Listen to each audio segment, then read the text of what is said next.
want to make sure that it does go ahead and stay submerged though. No, Especially when you're brining them. For some reason, don't care for a while.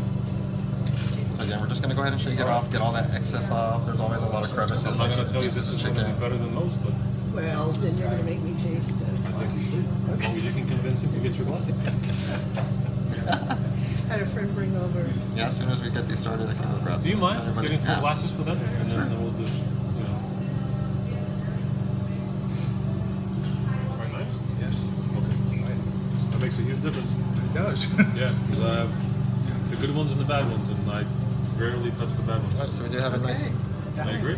nice and toasty here. Nice big one, too. Organic sections is like this wide. He's like, there it is. No, after You this choose part, we're whatever just you gonna want. go ahead. I thought the glaze was We don't want to overcrowd it just so you don't want them to go ahead